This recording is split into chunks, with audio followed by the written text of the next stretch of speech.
Anita, how's your mental health? Questionable at all times. You know this. Yeah, how's the mental health of your children? Also a little bit tricky. Can I tell you my experience in trying to find therapists for myself and my kids, Mel? Yes, please. Okay, this is how it goes. You ask around your friends and your family for a referral for somebody who's nearby. You finally find somebody who sounds like they might work for your family. You give them a call and you find out that A, they're not accepting new patients, or B, they have a huge wait list. So you start over again and you ask people if they know anybody who would be a good therapist and a good fit. Finally, you find one, you go and you meet with them, and you figure out that you don't actually like them that much. But it's been so much work to find somebody who you can go to in your area that you're kind of stuck with them. Well, do you have any ideas for how to get around this? I do because guess what? I've actually had some therapists that I have found on my own, which involves what you're saying. Sometimes I remember one time I was like 3 hours in the bathtub on my phone looking Yeah. through websites. I was such a prune at the end. But I have also had the experience with working with BetterHelp. And it was like, I don't want to say too good to be true, but because it is true, but it's like amazing because I was matched with my therapist within 24 hours. And you didn't have to go through all of that other ridiculous process of trying to find somebody. And here's the cool thing too, is if that person didn't work out for you, you can just switch and say, and it's not like you're committing to another years long search for somebody who you're going to jive with. It's true. And I lucked out, or maybe just BetterHelp is really good at matching people together because I never had to change my therapist. I loved her. Perfect fit for me. And I know that some of our friends have used BetterHelp and they've had to change therapists, and boom, same day, you can change. Easy peasy. You can ghost your therapist. Get a new one. I love this idea. BetterHelp is one of our sponsors. If you use our promo code trybetterhelp.com/WWDN, you get 10% off your first month. And we totally recommend it. Yes, get some therapy. That's trybetterhelp.com/WWDN. Hi. Hello. What's going on, Anito? Well, I just got back from Colorado. That's what's going on. I rode my bike for a long time. Did you win? No, but I did not come in last place. So I felt good about that. Good job. Good job. Yes. So you rode in a race and then you came back Uh-huh. and did you drive? Because you can't drive very long. No, my brother and I went together, and he did win. So that's kind of fun. Yeah, and then we took turns driving. So Nice. yeah, it was like 7 hours away. So it was a big long drive. Yeah. Did you have a good time? Yes, so much fun. Yay. Yeah, and so tired. And also the world is beautiful. And yeah, it's kind of fun. Awesome. Awesome. I'm so glad. We're going to turn around and leave next weekend. So my whole family, all of us, are going on an adventure. How are you feeling about it? Maybe I don't want to say. Okay, okay. It's happening. That's how you're feeling about it. It's going to happen. It's going to be a big to-do is what it's going to be. May the force be with you. Yeah. What about you, Mel? I don't know. I don't know what my life is and I don't know what's going on, but I do know that I do my yearly gig in Carmel, Indiana this week. So I'm going to be there. Why is it Carmel and not Carmel? Why is it Carmel and not Carmel? Well, I think it should, because you're going there, so it should be Carmel. Do you see? Do you see what I'm doing there? I do, but I wonder why, like, the town of Carmel is called Carmel, not Carmel. I don't know. And then we could get into the whole caramel thing. I know. It's funny because backstage in the Performing Arts Center there's a big thing that they spelled it Karm. No. Yeah, Karml for people that go out and MC and they're like, you have to say caramel. So, yeah. It's like phonetic spelling. Yeah. So, yeah, I mean, I think I've mentioned this in podcast past. Not that anybody should remember this, but I music direct at the Great American Songbook Academy camp. I don't know what it's called. With Michael Feinstein. I just show up and I do my thing, but I don't know what it's called. Yeah. Well, there's the Great American Songbook Foundation, and then there's the Songbook Academy. And so that's where they bring in kids. They have them send in audition materials, and then they select kids, and then they bring in the top 40, I think, in the country. And then they're singers. And so I arrange and play and do all that stuff for them. And then they bring in Broadway people and other artists to workshop with them. And we have a whole team thing. And I'm trying to convince everyone to do tie-dye this year for an activity. So we'll see how that goes. But I'm going to be gone for a little bit. So, Anito, I'm not going to be able to talk to you for a minute. Whatever. Fine. I see how it is. No offense. I mean, we can text, Okay. but we've not been very good at that lately. But I've been in like life upheaval. So there's that. Yeah. I think that the kids you're working with are like super duper duper talented, right? They're like not human beings almost. You're Some like, of them are not human beings. How are you like 16 years old and sound like that? You know, it's interesting. It's like they're so in touch with emotion and working with lyrics. So a lot of teenagers are like, yeah, I'm in touch with emotion, but like I want to do stuff that's like fast or hardcore or loud or whatever. And these kids, everyone on my team chose a really heart-wrenching ballad this year. We're like, whoa, because they can really work with the lyric and be like, I can put in my heartbreak. And, you know, some of the songs are like maybe written more for adults that have had like lifetime loves and stuff, but like they want to do it. So it's like, okay, great. You go from your experience. Speaking of that, I was laughing because I was listening to some kids, one of my son's age, and two of them back to back said kind of the same thing. And I had to just stop for a second because the thing that they said was, and I'm just having a really hard time right now. And I really needed such and such to happen because I'm just really having a hard time. And in my brain, I'm like, oh my gosh, you don't know anything. Right? You know, like your hard time, whatever. And then I have to, you know, put myself in check and just think, yeah, it is the hardest time for them just because they haven't experienced, you know, whatever. But it just makes me laugh when people are like, oh, I'm just really, you know, the 12-year-old, I'm just really going through a hard time right now. And I'm like, I know. Oh, yeah. I wish I even had vocabulary for that when I was 12, because I didn't have that vocabulary till like 5 years ago. Oh, really? And the other funny thing they say is like, I don't know where I would be without, you know, this person or that person. I'm like, you're 12. Like, you're going to be in your mom's basement. Like, that's where your bedroom is. I don't even know what that means, but it's kind of funny. I love it. They're like, oh, that's adorable. That's interesting, because that reminds me of something a friend and I were talking about recently, where we were like, you know how when you go through hard stuff like death and all this other stuff, that it's a different perspective than somebody whose life struggles are like, oh, I'm dealing with, you know, my kid can't walk across the stage at graduation, because of COVID, that whole thing. And it's like, it's like we're not even on the same planet. And so do you feel sometimes, Anita, like that stuff happens and you're like, yeah, but you have no idea what the death stuff has been, and we kind of make ourselves in the grief Olympics first place? Yes, absolutely. Like, that's what I was saying. I have to check myself and be like, you know, I used to be like that too. I used to be like, we are having the hardest time. Like, my kids won't sleep in their own bed. And it's like really hard on us, you know?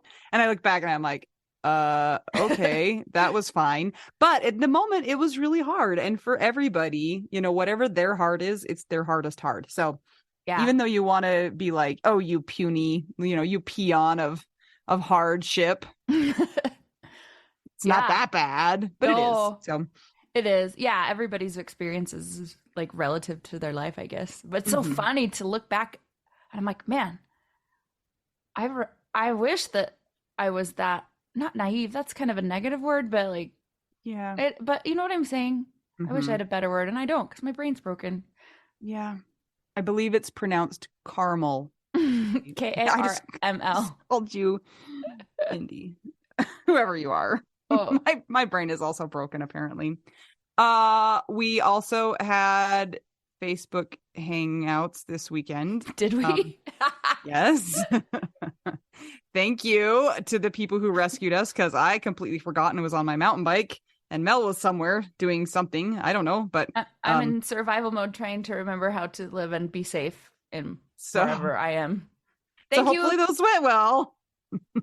Thanks, guys, for helping us. It's a hard time right now. Yeah. It's a So really hard time, and I'm really struggling with a lot. I'm mimicking your son. I know. I mean, I don't know where I would be without all of this. I mean, I really would have preferred to not almost get killed still. Let's just say that.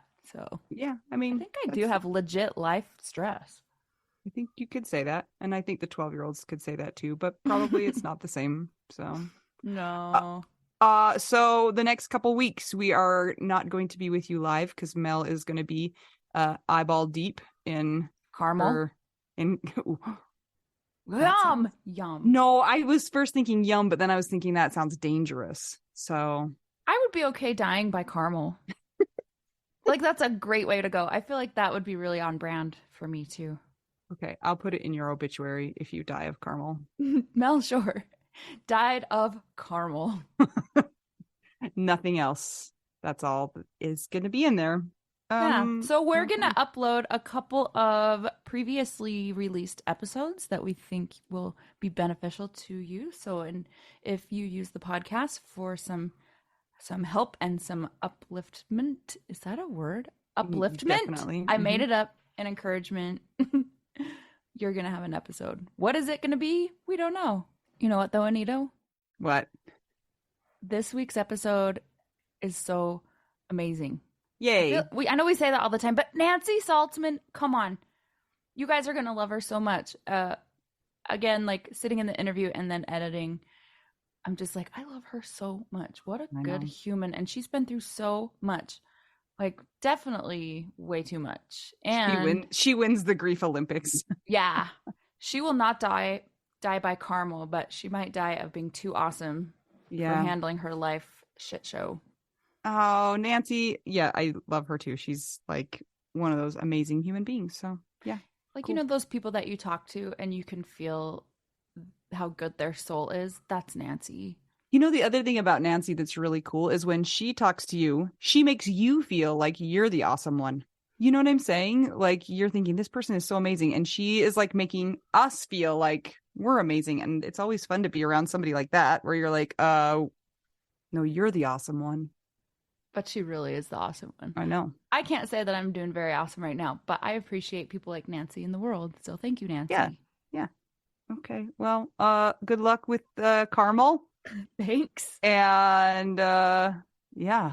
Guys, join the Patreon if you want. Do it. Patreon.com/WWDN. And you can get ad-free content. If you hate our ads, it's fine. You can pay $10 a month and not have them. and not have them. And you get a shout out in episode during select episodes that we choose. And if you don't want to do that, you can buy us a taco at buymeacoffee.com/widowwedonoww. They could buy some caramel for Mel's vat of caramel. And if you don't want to do either of those things, just give us a 5-star rating and review. Really helps the algorithms. Yeah. Thanks to everybody who supports us and who listens and who shares and who refers to other people. Everything helps others in the world. So we appreciate that. And thanks to you guys for supporting us in our kind of ridiculous lives and being okay. Like when sometimes an episode doesn't come out because Mel's brain exploded. Thank you. And thanks to Anita, the mosquito. Gross. Putting up with me. All right, Mel, let's get to the episode, shall we? I say yes. I'm Anita. I'm Mel. You're 2 young widows. We're here right now, only. And my kids are pounding on my door, and Mel's brain is going to explode, and we're both off on adventures. I'm actually going to do a job where I might make money for a second. Yay! And we're just trying to figure out Widow. We. Ew. No. So noisy.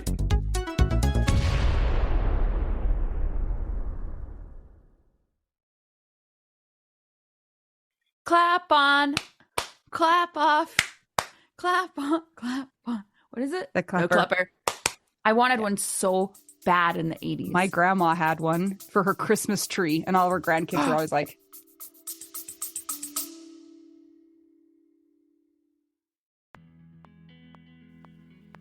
Sometimes we assume that unless we had a huge life insurance payout, we don't really need to know anything about investments or even finances. But guess what? A little knowledge of finances is critical for all of us. Maybe your partner was in charge of that stuff, and now you find yourself making all the decisions. Maybe you're mad about that. Maybe I am. Nicole from the He's Gone But the Money's Not podcast is here to help. She tackles financial literacy by telling the stories of women and widows and finance experts and shares the lessons they've learned as certified financial planners. Whether you know a lot and feel confident in your financial decisions or feel unsure about all of that stuff, there is more to learn. Listen and subscribe to the He's Gone But the Money's Not podcast on all podcast platforms. This ad was paid for by Rockhouse Financial, an SEC registered investment advisor.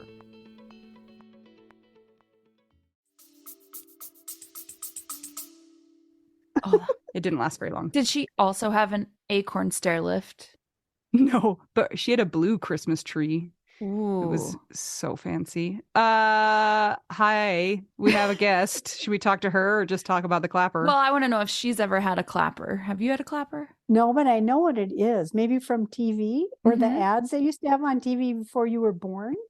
Maybe We were born when the clapper was around. you Yeah. were. We were born in the 80s. Mm, Mm-hmm. You were. We just act like teenagers, Mhm. but we're not really. You want to tell us who you are, mystery guest? Yes, my name is Nancy Saltzman. Am Hi, I supposed to Nancy. say anything else? Well, you're also doctor, right? Oh, yes, I am Dr. Nancy Saltzman. What are What you are- a doctor of? Yeah. I have a PhD in educational leadership. Wow. Yeah, that means lots of school. Yeah, you're fancy. I didn't know Yes. I was speaking to somebody so fancy. I will Yeah. bow to you now, Nancy. Thank you. No, clap to her. I'll clap to you. I clap to you. No, if I'm ever in the Family Feud contest, you can introduce me as Dr. Saltzman. Yes. Yeah. Absolutely. Dr. Saltzman, where do you hail from? Where do you live? I'm living in Colorado Springs, Colorado, where I have been since 1970. Your story is multifaceted. So we have to back way up to find out where it begins. So you want to take us back? Should we say where Far? we met her? No, First of all? that's a mystery. Okay, TBD. We met her at Camp Widow. Yay, Camp Widow. What is your role in Camp Widow? Because you're at all of the ones we've been to, I think. I'm on the leadership team and I recruit and support the ambassadors who are part of the ambassador program. So, and the other thing I do is every time somebody sends an email to Soaring Spirits saying they want to be a volunteer, I respond to them. So if you went to camp, you said, I want to volunteer, then you would send an email to somebody and then I would respond to that. So those are my two main jobs. And when you respond, you say, no. Go Exactly. away. Yeah. You know, it's kind of interesting. I tell them all the different volunteer jobs we have, but as you know, from being at camp, most of the volunteer jobs are at camp. So some of the people would like to volunteer throughout the year. And if they actually live near Simi Valley, we do have some things they can do. But most of our volunteers we're looking for to recruit to work at camp, which, as you know, we have tons of volunteers. Thank goodness. Yeah, absolutely. Yeah. Well, now Well, we know what your official yes. job title was. I Right. just thought she was like the queen of Camp Widow. It's The called- doctor. yeah, coordinator of the ambassador program, Dr. Nancy Saltzman. That Oh, sounds so right. State Department-ish, don't you Kinda. think? Yeah, I Like- think, yeah. It does actually, but you know what it's based on is Michelle Neff Hernandez, the whole, The actual queen of yes, Camp the Widow. queen of Yeah. Camp Widow, that we needed people to greet widows coming to camp. And she said, just like the ambassadors at Disneyland. Oh, that's where it So- came So from. this is not the Yeah. United Nations. No, it's This is Disneyland. Disneyland. So That's it kind of fits hilarious. in with your game that you play at the end of camp. That's You know, funny. yeah. So that's where it came from. Yes. So, Nancy, we need to hear your story. Take us back. Who is your person? Or Okay. who was your person at the time? Or even back further than that. Right. I might have to go back a little further than that, right? Yeah. Or like when you were a child, what were your favorite foods and your dream job? You could go back that far if you want, but you don't have to. No, but I can tell you right now, it's like spaghetti with butter Mm, was my favorite food, and my dream job was being a teacher. So it Well, kind of worked out. you did Yeah. that. Nice. So I was born in Bloomington, Indiana, and both of my parents worked for Indiana University, and they were both psychologists, but they weren't the kind of psychologists like that want to hear your problems. So they didn't listen to you ever? No, but they believed in positive and negative reinforcement. So they rewarded us when we did something right. So I grew up there, and it was a great childhood, and it's a university town. So, and we had a lot of freedom, and we got to drive all over the place on our bikes, and we swam competitively and did all sorts of fun things that kids could do, because I was born in 1952. And I was the second kid. So older sister, two younger brothers. Anyway, it was a great childhood, but we always knew we had to go away to college because my parents, of course, were educators. And I always knew I wanted to be a teacher. I was that person who brought all the neighborhood kids in and made them do spelling tests and stuff like that. I also thought it was really important to go someplace where my hair would be straight because I have naturally curly hair. So that meant Colorado. I don't know, might mean Utah. Does that mean Utah? Yes. But I didn't know that. So I came out to Colorado College in 1970, and since we're talking about love, I had my first boyfriend in college, and he actually was the captain of the hockey team. And we got married right after college. And then we got divorced 2 years later. Oh, So darn it. it was my practice marriage. Your starter marriage. My starter marriage. I But had it's one funny of those. because you did too? Yeah. So one of the things I do think about when I think about my life and I think about resilience, I think that was one of the first things that I had to deal with was getting divorced at a young age and just figuring out what to do after that. Obviously, I mean, he was a great guy. We just weren't right for each other. And so it was really smart that we got divorced before we had kids. Is it really because he didn't have any teeth from playing hockey? Yes, couldn't actually. deal with that? Oh, no. It was that weird false tooth. Yeah, He absolutely. did. Oh, And yeah, that's he what killed the marriage. I know did. it's true. Don't I'm tell me so that otherwise. Anita, you are so insightful. So yes. Nobody's ever said that before. Yeah. So we got divorced, and then I had my dream job. I was a teacher. I'd been teaching for 5 years, and I went to a local bar, and I actually knew about this guy's name was Joel Herzog. He had a tennis shop, and I'd seen him, and I thought he was really cute. And I walked by the tennis shop, and I saw him, and I was like, oh my God, that guy's so cute. So I had a friend bring him to a bar where I went pretty much every Friday night with my best friend, Donna. And I ran into him. She put quotation marks up here, guys.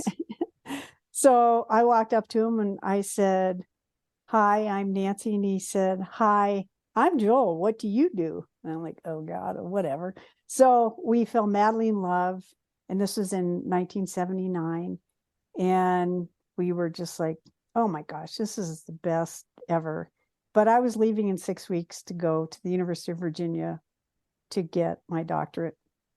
So luckily for me, I mean, he said, if you love me, you'd stay here. And I said, if you'd love me, you'd come with me to Virginia, which he didn't do. But so I went to Virginia for a year, and I missed him too much. So I came back to Colorado Springs, and he owned a tennis shop, and I was able to transfer to the University of Denver. And there were a bunch of shenanigans, but eventually he saw the light and he asked me to marry him. So we got married in, 1980. So I met him in 79, got married in 80 or 81, whatever. Can't remember anymore. She's like, it doesn't matter. Wait, Small I have detail. my book here. I can look it up. Anyway, so we got married. And then one of the reasons why we got married, I was 30 and he was a little bit younger than I was, but we wanted to have kids. So I got pregnant right away, and we had a little boy in 1982 named Adam. And then we had another little boy in 1984 named Seth.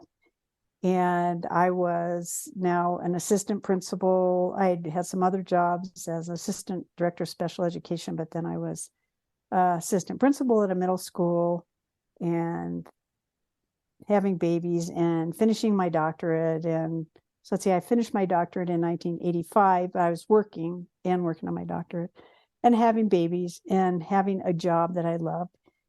And life was like amazing. Should we just stop? And like just let it end there. Let's just stop. It's just a great life. Yeah, I love your life, Nancy. Yeah, it sounds so really great. wonderful.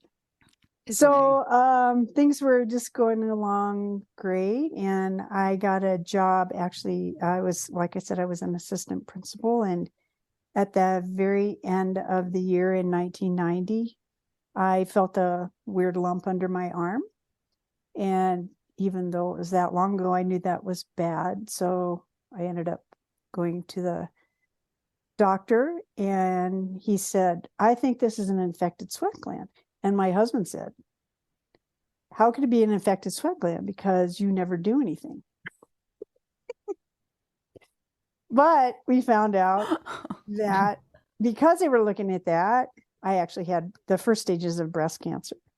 We had just been out of town and someone had broken into my car and taken my car radio. So the kids were like, this is amazing. Somebody would do that.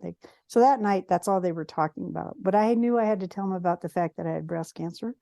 So I said, well, hey, guys, I know that is crazy that someone took my radio out of my car, but I need to tell you that I have some bad cells in my breast and they're going to have to take that off. And they look at me and Adam goes, Mom, that's amazing. First they take your radio, then they take your breast. Oh my gosh. So that's so funny. You can tell everybody in this family had pretty good sense of humor. Anyway, so then Seth said, but Mom, what did they do with all the breasts that they take off? Oh, so I said, yeah. well, they put them in a room for men to come look at. Oh my gosh.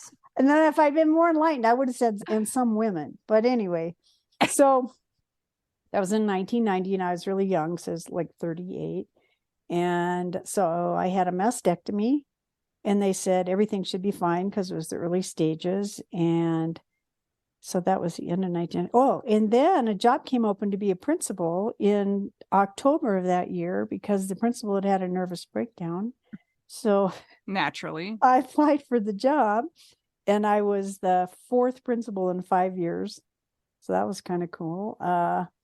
They were happy to have someone who really wanted to be there, I guess. And that was the best job ever. So I had the most amazing family, the most amazing kids. Everybody had a great sense of humor. My husband had a tennis shop, and so he got to tell jokes all day long. When my kids were little, he actually took them to work with him because he liked having them at work. Until they got a little older, then it was a little wild. But and then I was able to bring my kids to school with me.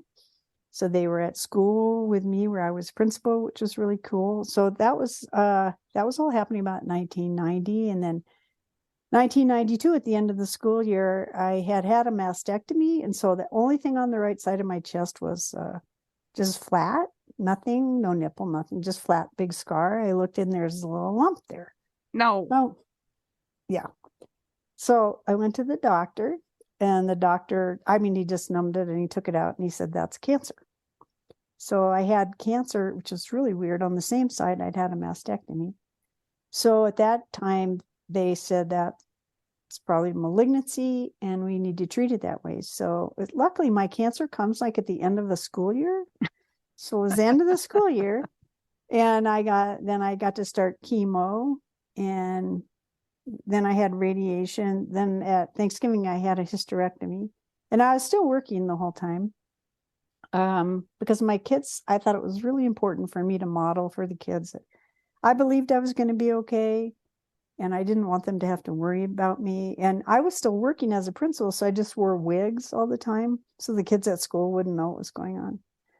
And so then that was in 1992. There we go. Now, I wish I would have had that wig because that would have been kind of fun. No, everyone that cannot see, it's a neon pink fro clown wig. Oh my God, wouldn't that have fun? Even if like at the end of the school year, if I just would have worn a different wig every year. Right? I got my best friend has to start chemo like this week. So she said she'd wear it. I love it. What was chemo like? It was I had fun. to, yeah. She liked it. Well, I really like my hair. I mean, my old hair, now that this has died, but my old hair I liked. And I just was totally convinced that my hair would not fall out because I loved my hair so much. I really believed it wasn't going to fall out. And they didn't have all these things that they can do now. And they actually have a friend who just had a couple of years ago had chemo for breast cancer, and she had it once a week. And her hair thinned a little bit, but her hair didn't fall out. It's because So she loved her hair more than you. I know. Can you believe Only that? explanation. Now, wait a minute. I have a question for you, Nancy. We haven't gotten through the whole story, but you have cancer. Did you sort of feel like this was the hard thing for your life? Like this was going to be your Everest to climb, and then after you would live like a happy, unscathed life? No. You didn't? I don't. I mean, no, I've certainly, I mean, it's a great question because my best friend Donna's brother was murdered.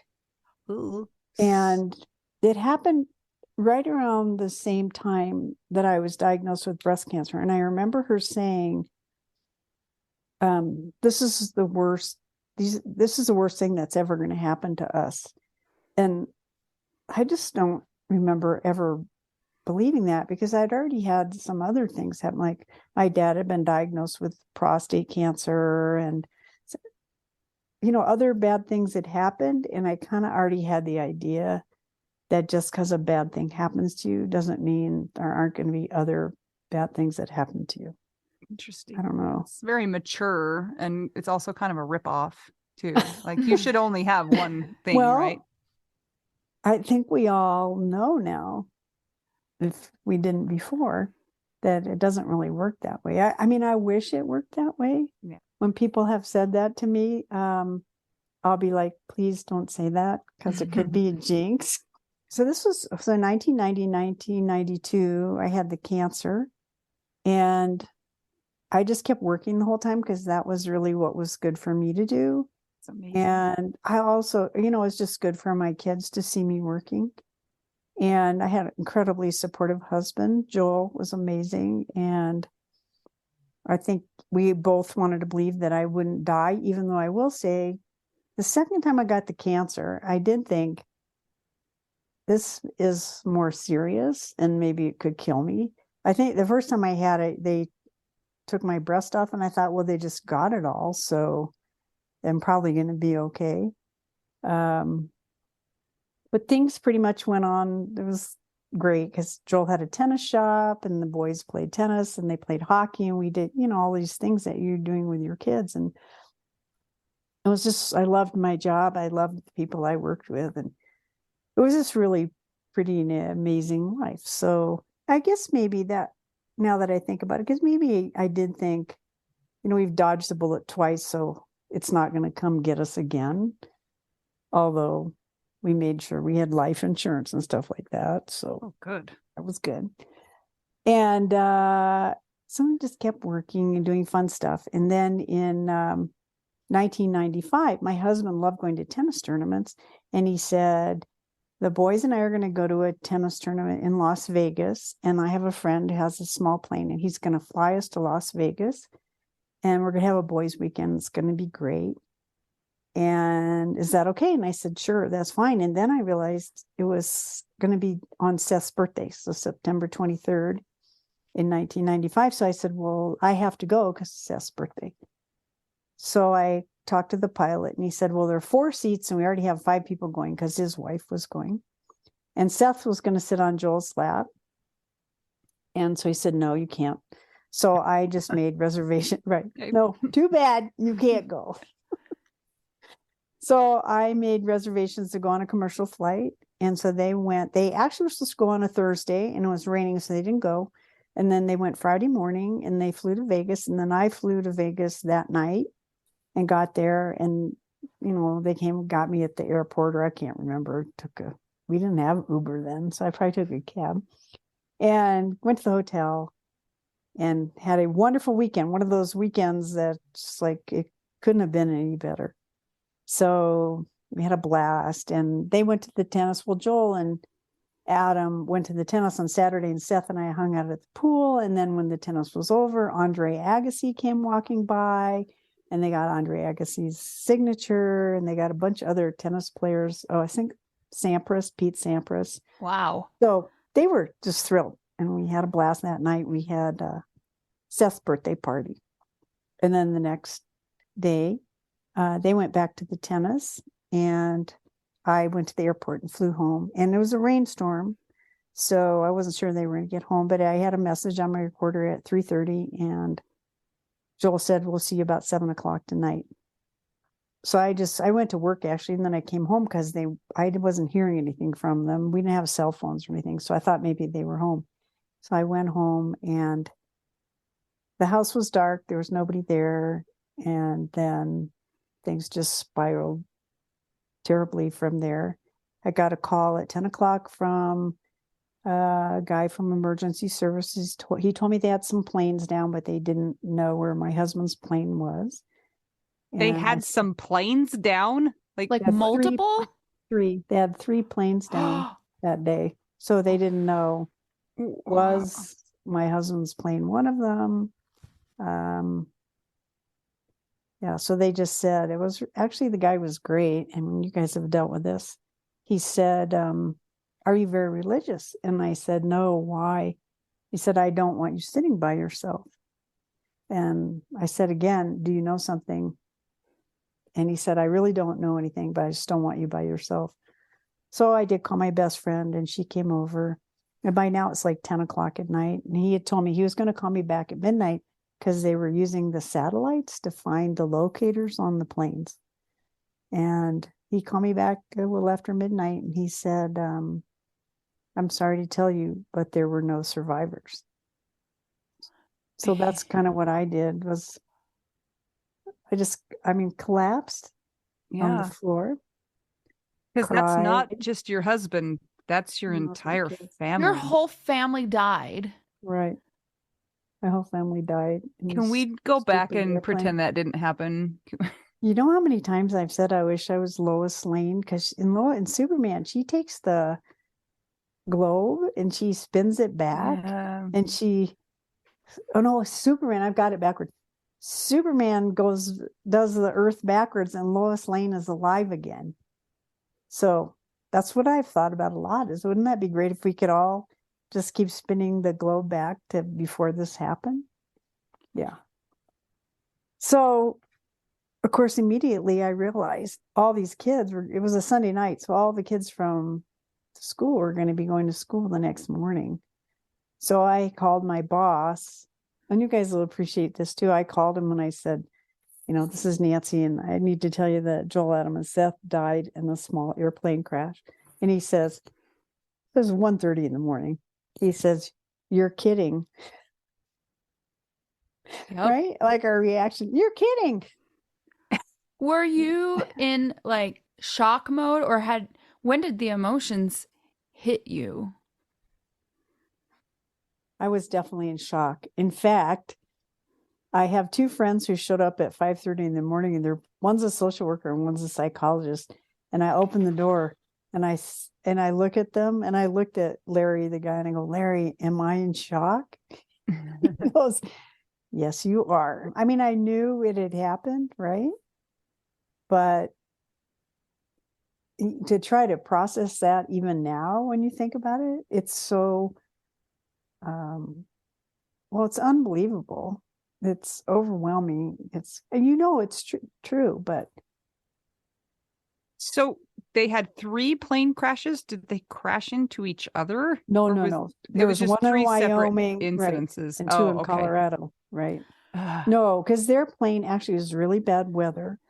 Okay. And the pilot actually was told there's bad weather in Colorado, and he said, "It looks clear to me."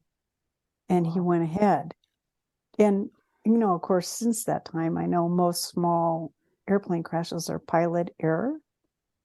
And I'm sure he made the best decision at that time for him. I mean, he was not planning on killing himself or his wife, right? Or my family. Yeah.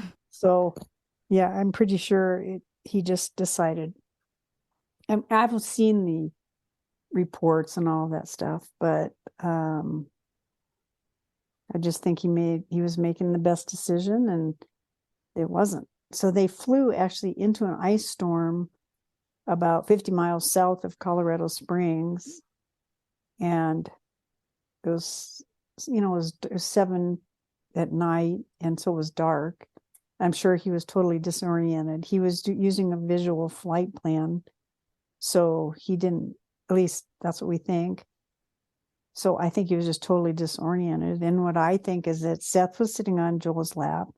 Adam was sitting next to him. And you know how when you're in a plane and it's clouds and all that other stuff, I just don't think they had any clue of what was happening. I hope they didn't. And they flew into a tree, and they were ejected, all of them, immediately through the top of the airplane. So they died instantly. And I don't know what they knew, but they did die instantly. So I think you guys talked about that on one of the podcasts. Just, them not knowing would be best. Yeah. I think like with Tanya, right? It's like you just hope that, right, in the towers that they were gone immediately. They didn't know. So Anita and I are, as you might know, are both sudden death widows. And I know for me, I wasn't with my husband when he died. So it was like fake, kind of, to me. You were not with them. I mean, obviously it was real, but did it kind of mess with your head to not be there and see that, well, yeah, it is real, but like there's, I'm kind of in this swimmy shock situation. Like maybe they'll just walk through the door later, and that was a big joke. Absolutely. I actually, they called me, well, you guys would get this, the next day and said, we just need to know what to do with the bodies. And I'm like, I don't even understand that question, right? Someone just calls you and they go, well, we just need to know what to do with the bodies. And I'm thinking, I don't know, what do you mean? What do we do with the bodies? And they said, well, we need to know where to take the bodies. And I said, but I need more information. Do they bring them to your house? I right? So they said, no, we need, actually, I might have been okay with that. They said we need to know, like, what a funeral home, where we need a funeral home to take them to in Colorado Springs. I mean, this is also outside of actually imagining. I don't think I let myself think about it. I'm not really thinking about it that much right now. It's just too crazy to think about that they're picking up the bodies. So anyway, I said, oh yeah, take them to Swan Law Funeral Home. I have no idea how I came up with that. I think maybe we'd been to a funeral there or something. You probably saw a billboard once and you were right. And absolutely, it's kind of near downtown. Sure. So they did take them to Swan Law Funeral Home. And then they called me and told me they had them there. So to your point, I went there and I said, I would like to see them. And they said, well, you can't see them because of the condition they're in. And I said, well, I still need to see them. So what they did was they were in coffins and they brought them into this meeting room, where they sometimes have services. So they had the 3 coffins in the front of the room. And they actually had left Seth's face open. They were wrapped like mummies. So the coffins were open. They were wrapped like mummies. And I could see Seth's face, a little blood coming out of his lips. So, I mean, I guess, like, back to your point, I kind of needed to see them, but it didn't really help a whole lot. You're still kind of in shock with, are these them? So I actually, eventually I had a private investigator just look into the cause of the crash, and they had pictures of the crash. So I did see pictures of their bodies, and actually Adam and Seth kind of looked like they were sleeping in the grass, and Joel had his leg cut off, and actually they had taken a little yellow sticky and put it over Joel's face, and the attorney I was working with said, do not under any circumstances look under the little yellow sticky. So I didn't. I mean, looking at the pictures was traumatic enough. I never visited the site. I have pictures of the site. My husband's brothers and sisters went to the site and they put a marker at the site. They actually crashed on a farm. The owner of the farm heard them crash, but it was such bad weather. She couldn't get out there to see where they were. She was milking the goats when she heard the crash. I know. What year was this again? Was it 1995. So, okay. This is like the most fun time for kids to be kids. Also, it's the 90s. Mighty Ducks has already come out. Probably Mighty Ducks 1 and 2. Right. Also, great years for like NBA stuff. And Andre Agassi, Pete Sampras, great years for tennis. You're living the life. Right. And now you're by yourself. So where do you go from there? How? Because I know people listening to this, they're like, I don't even know how to process this. Right. So what happened was Joel's family, they live nearby, most of them, and if they didn't, they flew in. So his brothers and sisters came, and my brothers and sister and parents and Joel's parents came, and we planned a ceremony. And we had on a Wednesday night, so they died on Sunday night. On a Wednesday night, we had a big service, and about 3,000 people came. All the kids, hockey, tennis. Joel grew up in Pueblo, which is near Colorado. So we had a huge celebration of life. So for me, that it gave me something to do immediately, surrounded my family. And then this huge celebration where, of course, we had slides and all the stuff. And it started at 6:30, and I stayed in line and greeted everybody. I mean, it's like funerals or kind of like a party. You see these people you haven't seen for years, and you're like, hey, it's so great. Oh, hey, it's so great to see. Oh, that's kind of what it was like. It was like, oh my gosh, look at the impact these guys had on other people's lives. So for me, that was an amazing experience to see all of those people show up. And it reminds me every time that we have somebody die that it's really important to go to their funeral, even if you don't want to go, for the people who are still alive. That is such a good point. Yeah, because I've like kind of stopped going to them just so I can be stable in the head. But maybe as time goes on, it will be less hard. And that is so important. So that's a good reminder, I think. And I did go to Homer and his wife, the pilots, and his wife's service they had a week later. And I know everybody was like, is she coming? Is she not coming?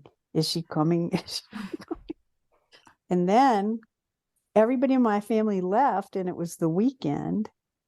So I'm in this big 5-bedroom home. And luckily I had dogs. So I had to get up and walk them and feed them. And then I went back to work on Monday. Wow. So they died on Monday, and I went back to work a week later. I think that saved my life because I had a reason to get up. Because honestly, other than the dogs, I didn't really feel like I had a reason to get up. Yeah, I was going to ask about that because, for most of us, we talk a lot about this, how you lose the role that you had before in your life. All of a sudden, for some people, they're not a caregiver anymore.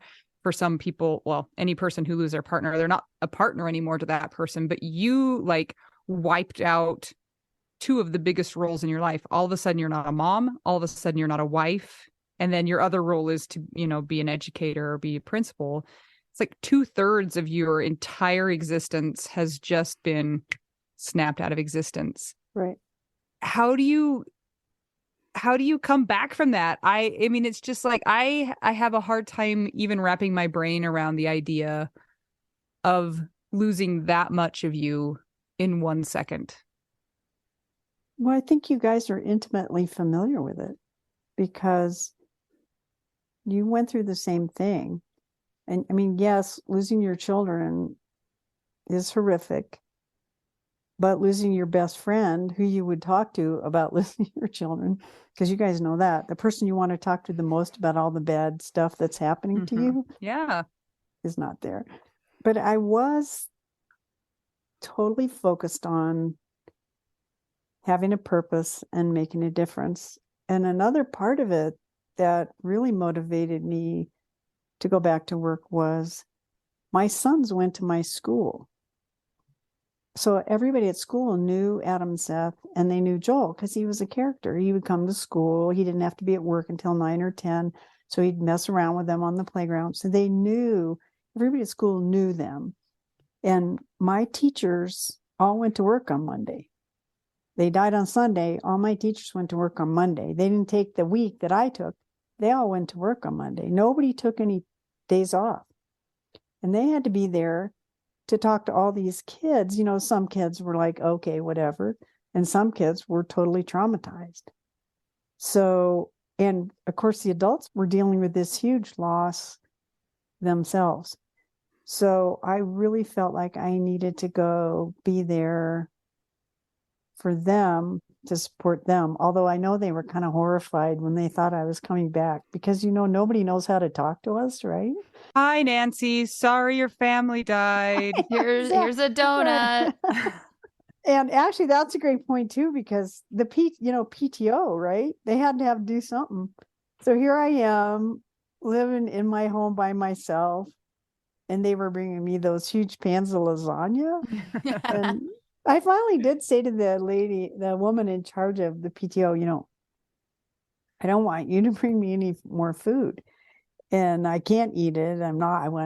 Remember, I wasn't eating. I mean, I was the person who I just didn't eat for a long time, and everybody's always trying to feed me. And she said, Nancy, I just need to explain something to you. We can't do anything to take your pain away, but we have to do something. So we are going to bring you food. And so you can throw it in the trash. And no, it well, doesn't yeah. matter. And I just took it to school. Teachers, they'll eat anything. So it worked out great. But so I really feel like I was lucky in that I had this greater purpose, that I needed to go to school. And I also thought it was really important that the kids be able to ask me questions. If they wanted to know, did Adam and Seth know they were going to die? And where did I think the kids were? Joel, Adam, and Seth were. And just tons of questions about the crash and that kind of thing, which I know some people would be able to do that, some people would not. But for me, it was that this is about education. This is about teaching kids that when something bad happens to you, you don't just get to quit doing everything in your life. You have to still get up the next day. And I mean, that's my belief anyway. I mean, maybe some people don't think that, but I did. And so because I had this amazing job, luckily my boss didn't say, you're too crazy, you can't come back to work. So I think I was in shock for a really long time, don't you? Yes. Yeah. Yeah. Like triple time. Right. Your students are so lucky. Just listening to your story, you're talking about a school that went through 4 principals in 5 years. That tells you something about what was happening in that school. That you talk about it like it was the Harvard of Yale, right? Like you were so lucky to have this job. And that just says so much about you as a person, because this was obviously not a perfect job to everybody else, because they were in and out. So I think that just speaks volumes about your character and your love of teaching and your love of what you did and do. And it's just like all the praise to you. They were so lucky to have you. I can't even believe it. Well, and you know what's really interesting? Thank you for saying that. I still hear from people now who feel like it was an incredible time because we did let the kids talk about it. We had a grief counselor come. She came every week for the whole year to meet with a group of Adam's friends. It was Seth's friends, because Adam by then was in 7th grade at the junior high. And then another group of kids who needed someone to talk to. So they remember what happened, and they remember being allowed to talk about it.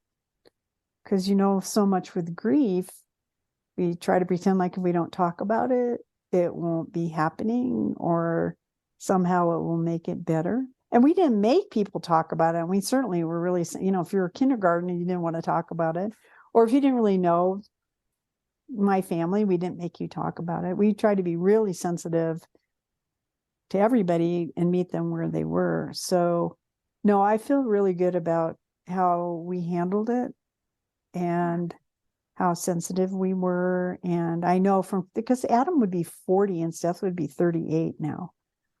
And I still see some of those kids and they still remember. After the plane crash, I let Adam and Seth's friends come over and take all their clothes. So, they said, I know one kid still took Adam's hockey jersey to college with her and sent me a picture of it up on her dorm wall. I mean, they died when they were 13 and 11. So wow, that's so heartbreaking. Nancy, I'm curious about how you dealt with loneliness, because you went from a bustling house with a joker of a husband and two young teenager-ish boys. And I know firsthand that is crazy town. Right. And then you go to, like you said, this big house, nobody in it, the weekends, nothing. How did you deal with that, like silence and the loneliness of that? What I did actually a lot is in the evening. Oh, I would stay at work. Luckily, I could just stay at work. So I could stay at work until 9 o'clock at night if I wanted to, and then come home and just turn on the TV and watch it until I could fall asleep. So I did a lot of that.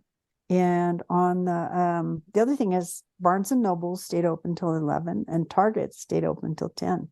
So there were evenings that I would go there so I didn't have to go home and just kind of wander around the aisles.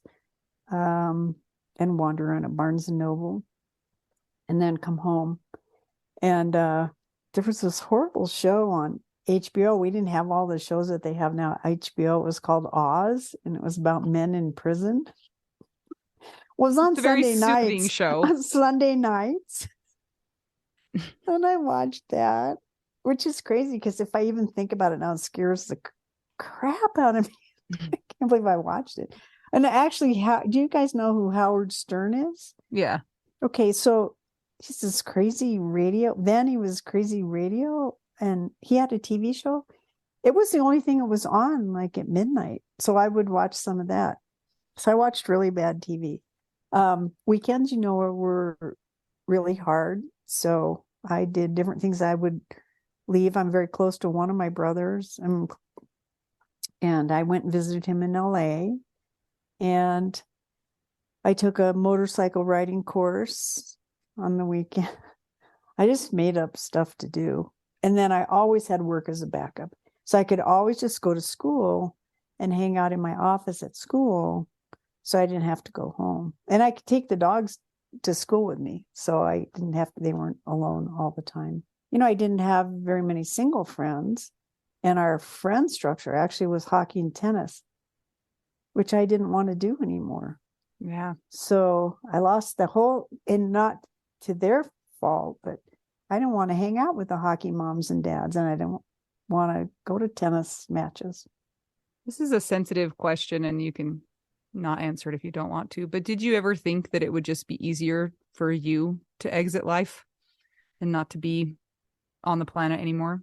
I did. I started going to this therapist. His name was John Bermudez. And I was worried that I was going to mess Adam and Seth up. And so I just wanted to know what was okay to talk to them about. Because Seth was really more of a nervous kid. And I think he was really worried about me. So I had gone to see Dr. Bermudez. And he told me, one, I was giving Seth too much information, which was good advice.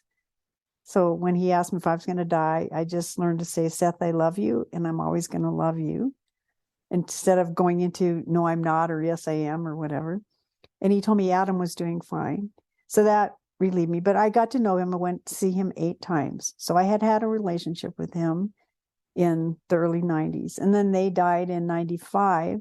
So I went back to see him. And he asked me the same question. And I said, well, I think about it. I mean, I don't seriously think about it, but I've definitely thought about it. I don't have a plan or anything like that. And I just know how upsetting it would be to my family. But I also feel like I'm the only one who has to get up every day and deal with this. I mean, if I died, they'd have to figure out how to deal with it, which I had to deal with. And he said, if you were drowning, what would you do if someone threw you a life preserver? And I said, I'd reach up and grab it. He said, that's the way you need to think about it, is if you feel like you're drowning, you need to reach up and grab a life preserver, whatever that is, like a friend, your family, walks with dogs. And to me, that was just a really great metaphor, that I would have to reach up and grab my life preserver. I mean, I still think sometimes that, gosh, it's been exhausting living my life. Everybody I know has grandkids, or almost everybody I know has grandkids. Everybody.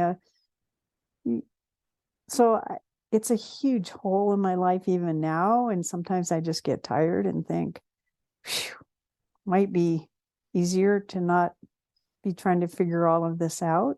But I feel really lucky. I mean, I always fall back on this, is I was so lucky to be loved the way I was loved, and to have these amazing kids, and have the family I always wanted to have. And that sustains me.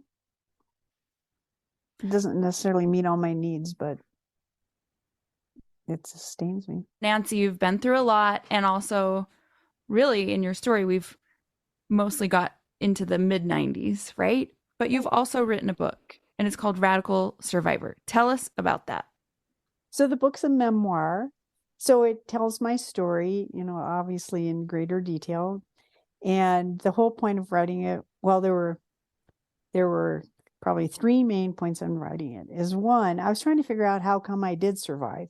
So I wanted to go back through and look at how I was raised and what happened, and why was I able to survive this horrendous and unthinkable thing. And also, after the plane crash, I got thousands of letters. I mean, letters from people I didn't know, people I did know, that were the most amazing thing. And many of them started with, "There are no words." And then they both wrote this beautiful letter full of words.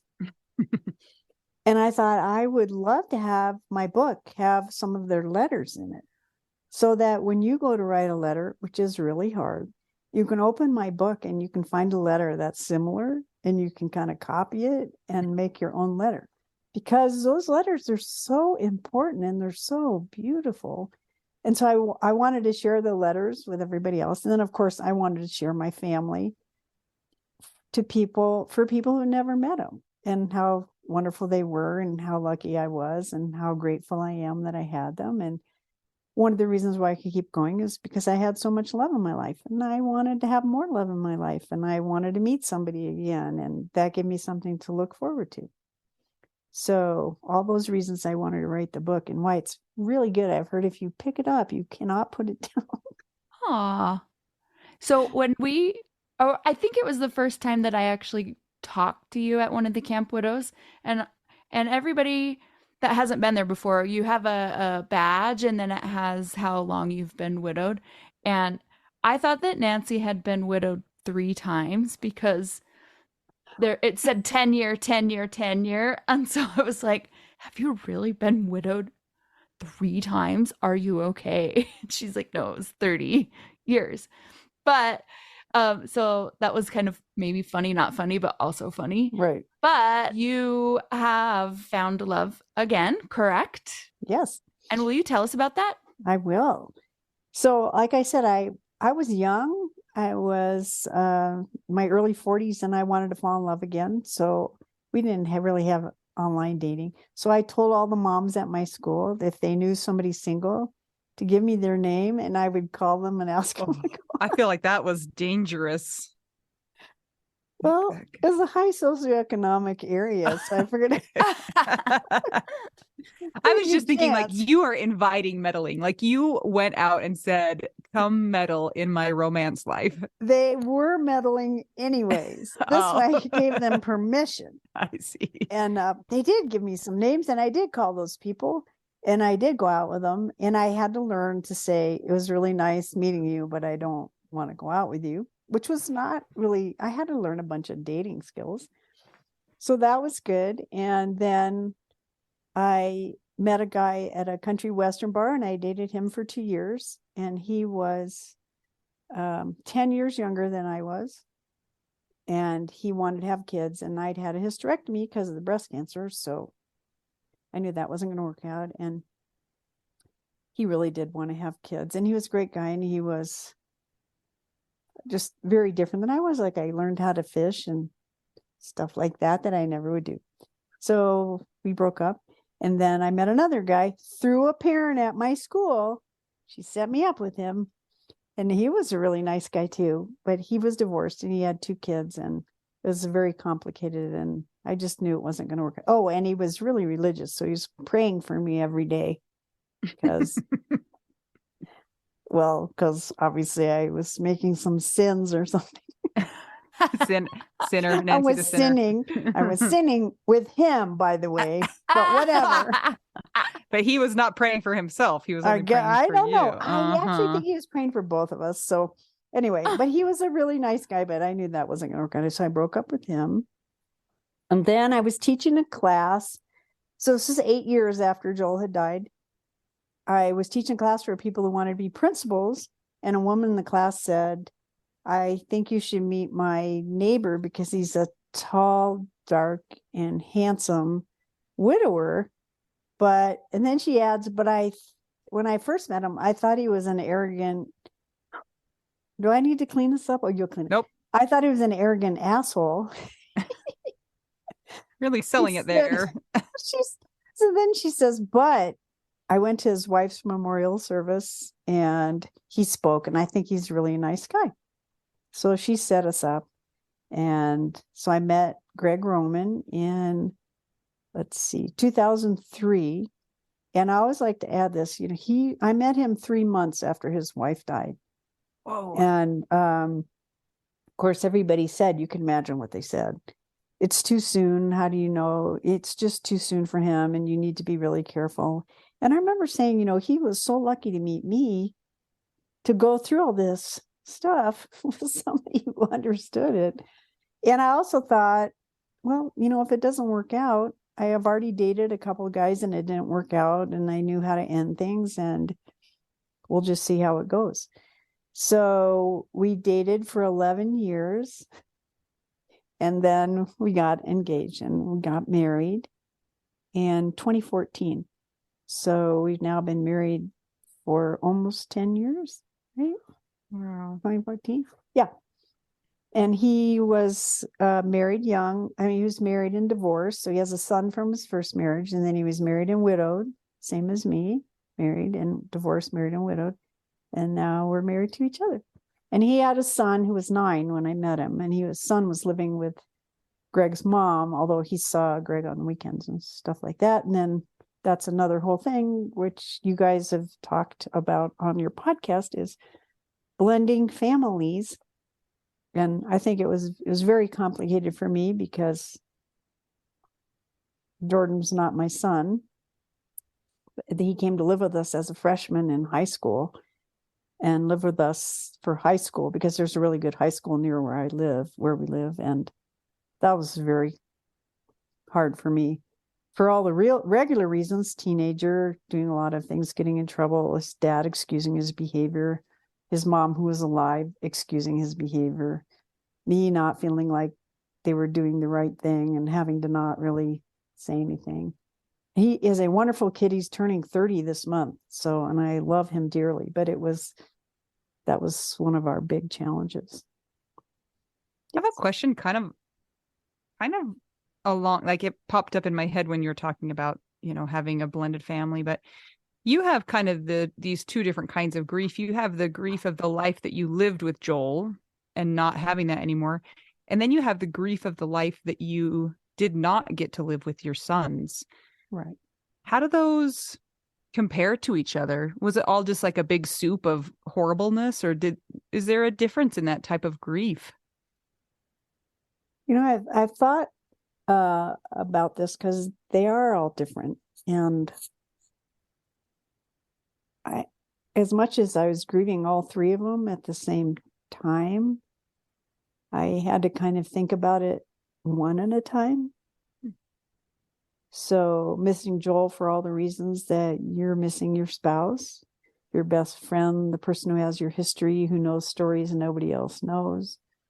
And then the loss of them at the age that they were, the loss of watching all of their friends go to high school. I went to their high school graduations and watched their friends graduate, because I was a principal in the district where they graduated. I don't know if I would have gone if it had been like wasn't an educator, but the principals always went to the high school graduations.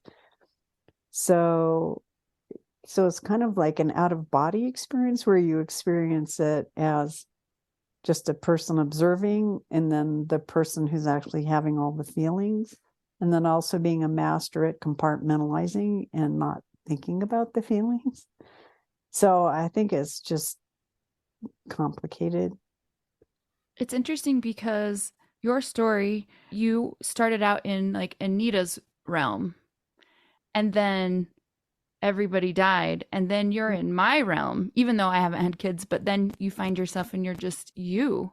So you have quite the complexities in your journey. I have a friend who has lost a child before, and I know that for her, sometimes she isn't quite sure how to respond to how many kids do you have, or do you have kids? What was that like, or what is that still like for you?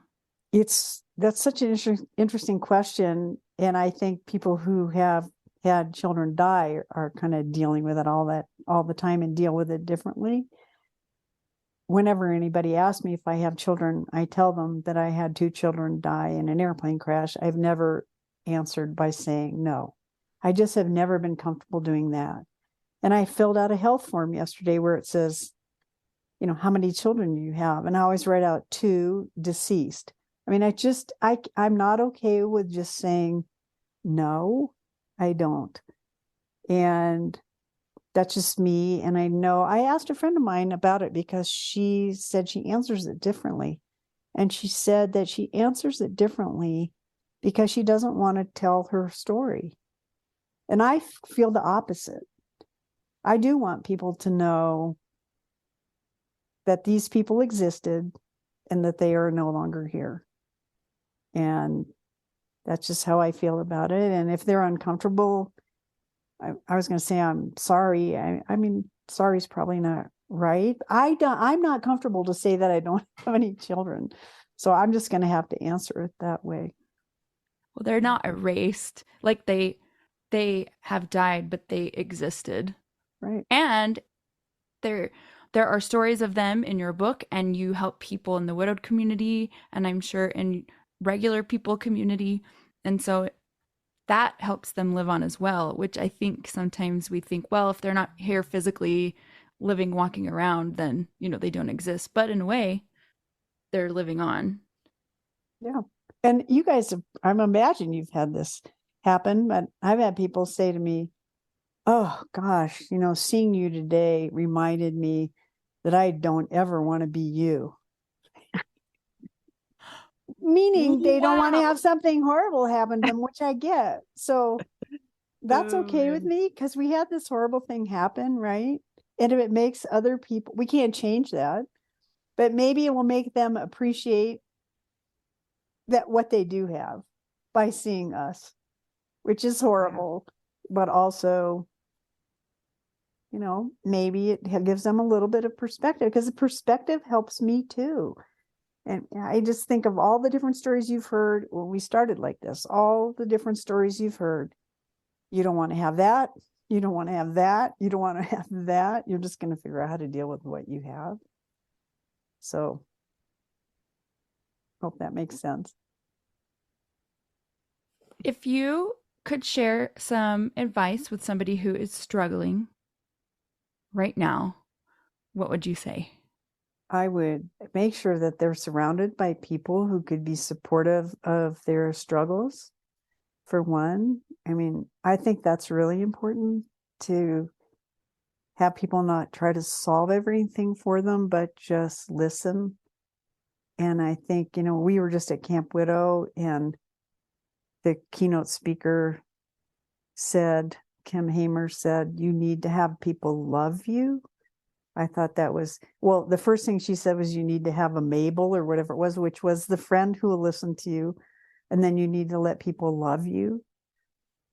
And I know that's really hard because people think it's really important to be strong and take care of yourself and all of that. And I mean, I do too. But I would say make sure you have someone who will be there for you and let them love you and care for you and give you a lot of support. And, all that's, I try to do this too. And we know this is true from research. It's just hard to do, is to be grateful for what we do have.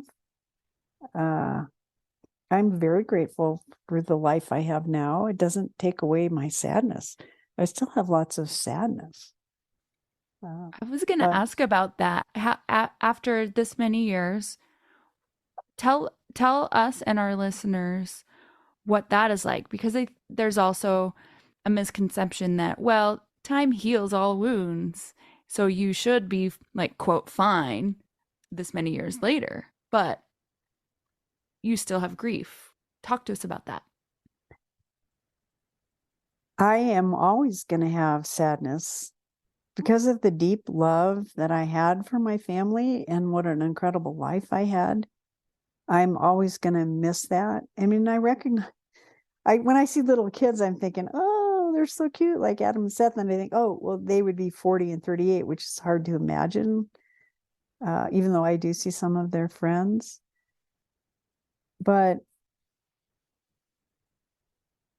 I just miss them. I mean, I miss them in my body. When I see little families together, I imagine what it would be like. And so, I mean, it's such a weird happy. I mean, you can be happy and sad at the same time. I think that was one of the weirdest things that I learned, is that you can be grieving and happy at the same time.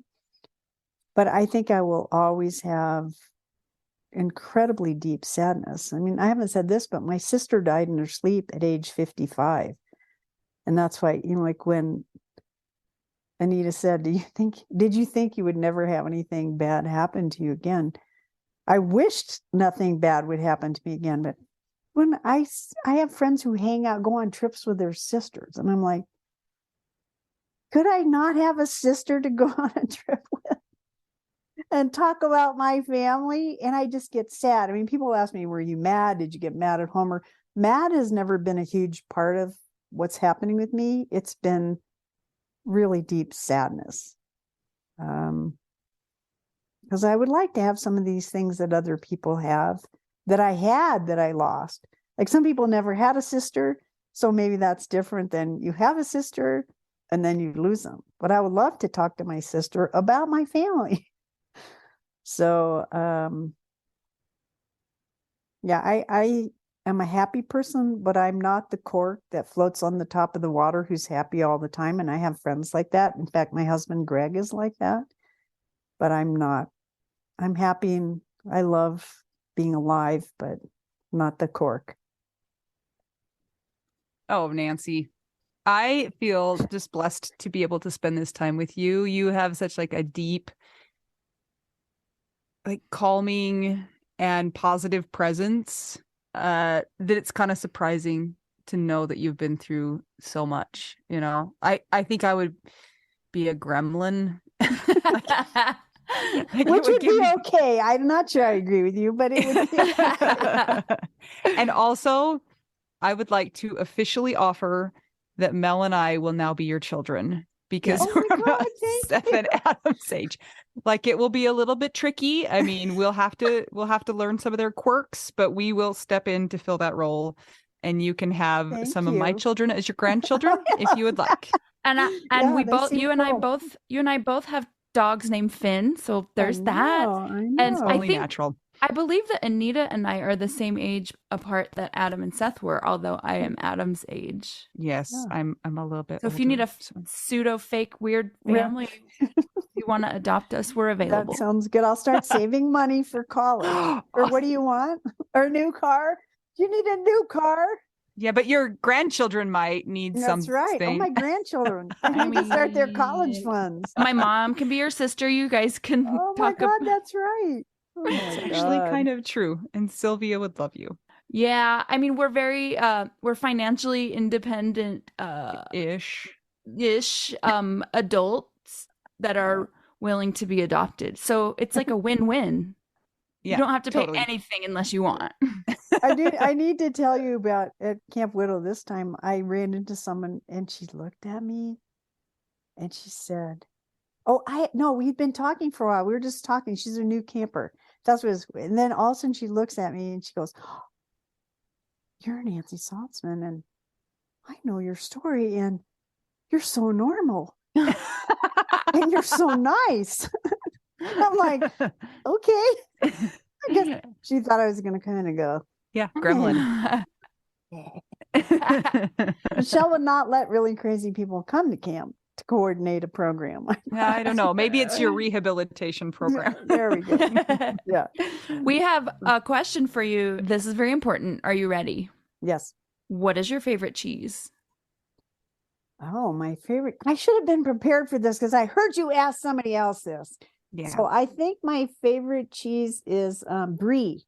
Mm. Brie cheese. I like brie. Does that count as a cheese? Because it's Yes. kind of It's Yeah. a cheese. Yeah.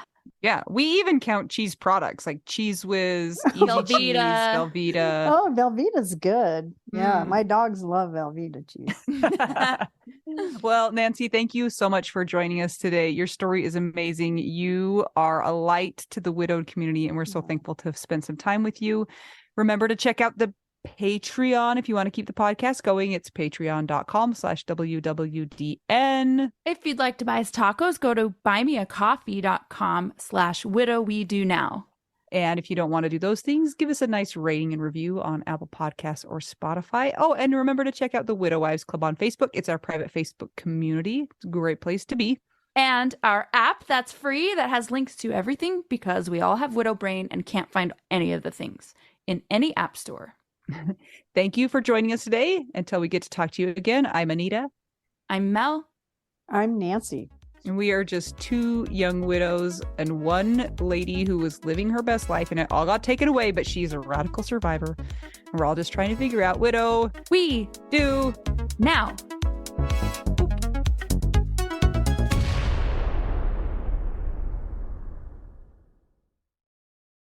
This is my favorite thing to discuss with you. Tell me, what is it? One of my favorite things. I do enjoy tacos and cheese and dogs.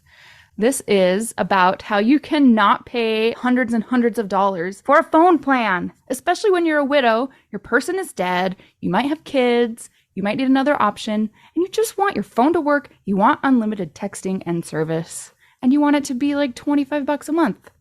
It blows my mind that they have plans that start at $15 a month. That is so cheap. And the cool thing is it uses other 5G networks. And so you don't have to pay extra for that. And you still get great service. Yep. Anita and I have traveled all over and I have used my phone. So I highly recommend it. And my mom's even on it. When my dad died, we put his phone down to the cheapest plan, which is $15 a month. And I think my mom's on the $20 a month plan and it's so worth it. It's so much cheaper than what we were all paying before. So I highly recommend it if you're on a budget or not. Who cares? Ryan Reynolds is in charge of the company and they send you free stickers with Ryan Reynolds temporary tattoos. It's kind of the best. So if somebody wants to sign up, what can they do, Anita? Go to trymintmobile.com/WWDN. Seriously, you guys, such a great idea. Save yourself some money.